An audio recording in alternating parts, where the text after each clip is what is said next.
Hey, this is Aaron from AaronOnAutos.com. Today I'm in a 2021 Ram 1500 TRX.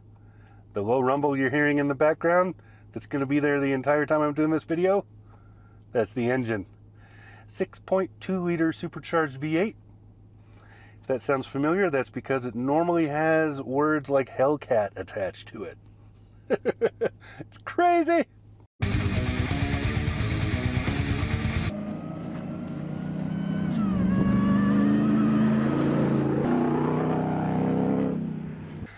Okay, so the Ram TRX was first introduced in 2016, I believe it was, at the Texas State Fair. It was a kind of a concept study, wondering if people would be interested. People were really interested, hella interested in this truck, and so of course it ended up in production. The TRX has the 6.2 liter supercharged engine you'll find in the Challenger Hellcat, the Grand Cherokee, Track Hawk, vehicles like that. In this particular truck, it produces, I believe, 702 horsepower, and it's going through an 8-speed automatic transmission. Now, a couple of downers. One, there is no forced two-wheel drive, so you can't make it go in rear-wheel drive only. It's four-wheel drive auto mode. So what that means is it will run rear-wheel drive when it feels like it needs to for fuel efficiency or just because it doesn't really need that extra traction. But as soon as you push the pedal and do any sort of performance, it snaps into four-wheel drive. That means spinning the tires a little bit difficult, but it means better launch control, and this has a launch button, by the way. There is a launch control in here, built in. So having no forced rear-wheel drive will disappoint a lot of people, because they're going to want to do stupid things like burnouts and Brodies and whatever, and that's a little more difficult because it is four-wheel drive.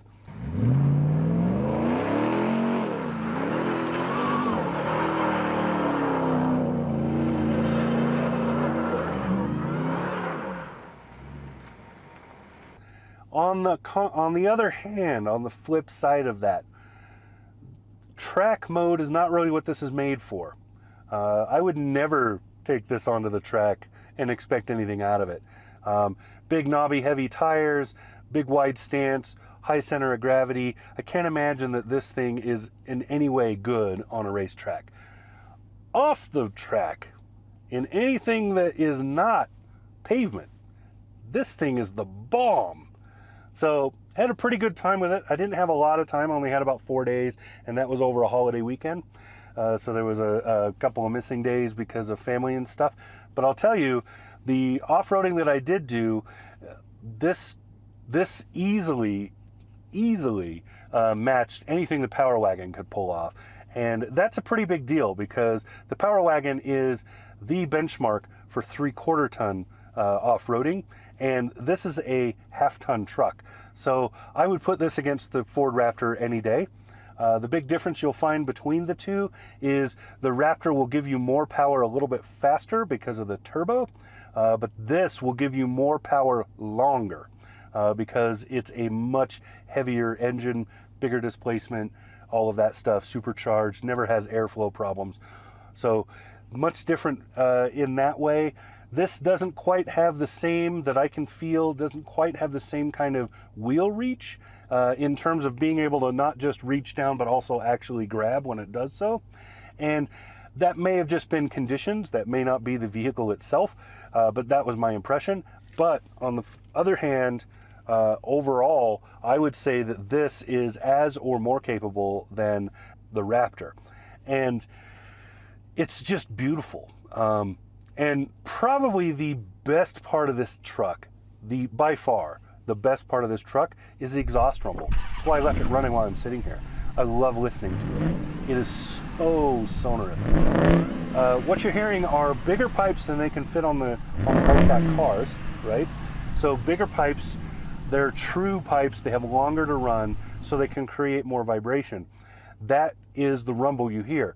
In fact, this is the first Hellcat powered vehicle I've been in that doesn't have a lot of supercharger whine, because that whine is so far ahead of you under, up under that hood, way up there. It's so far ahead of you that, and the rumble is so deep and just beautifully nice underneath this, that you won't hear it because the pipe rumble is way better. And then when you romp on it and you really get going in this, that pipe rumble gets wonderful.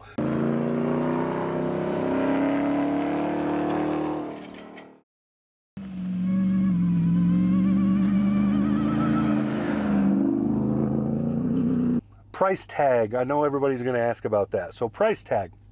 You're looking at $69,995, so about $70,000 as your base plus delivery to get the TRX. This particular one is at $87,300, so $87,370 with destination to buy this particular one, which has infotainment upgrades. It has what do we got here? You got $1,200 in Harman Kardon stereo in this. Beautiful too, though. I would totally spring for that. 19 speaker, wonderful system. It just sounds beauty. There's a big subwoofer down back there. Hogs up a bit of your cargo space underneath those back seats, but who cares? It's beautiful. It sounds so good. And just the placement of the speakers in this are very well done. Now, flipping that, I would also say that just listening to the engine all the time, I could totally do that. In the hours that I spent in this truck, I think I listened to the radio 2. Highway driving was when I was listening to the radio. The rest of the time, I was listening to the truck because, again, just sonorous, so beautiful. A couple of equipment groups added onto this and technology stuff, and that's where all that extra money's gone. So that's where that basically $17,000 is going from all the add-ons they put on this particular model and all of the destination charge, which is $1,700. Now, none of that's including any kind of dealer markup. Right now, to get one of these, you're going to pay dearly. That's pretty common with especially new and hot vehicles like this. Dealers start jacking the price, so they tack on a huge amount of money. And if you really want one of these, you're just going to have to pay that. If you're willing to wait a year or so, maybe this time next year, you'll be able to get one at MSRP. So, fuel economy. This is going to be a question that people are going to ask because they're going to be very curious. What can this truck do? Well, I'll tell you what it can do.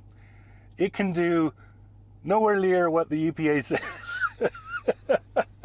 So the EPA number for this, hold on to your hat here because this is a good one. The highway MPG for this truck, 14 miles to the gallon. I didn't plan on doing any fuel economy testing in this truck because I figured if you're buying this truck, you really don't care what the fuel economy is.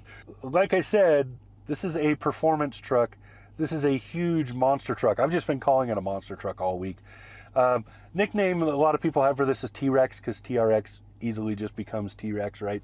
But honestly, I've just been calling it monster truck. The fender flares are beautiful. The look of the thing is just beastly. It's just so much awesomeness in one truck. The hood is unique.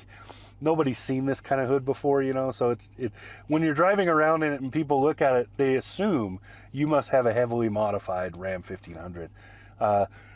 And I guess in a way it is, but still, this is so, I don't know how to describe it without sounding like condescending to who would buy it, because the words that come to my mind sound like I'm making fun of somebody, but really that's not the intention.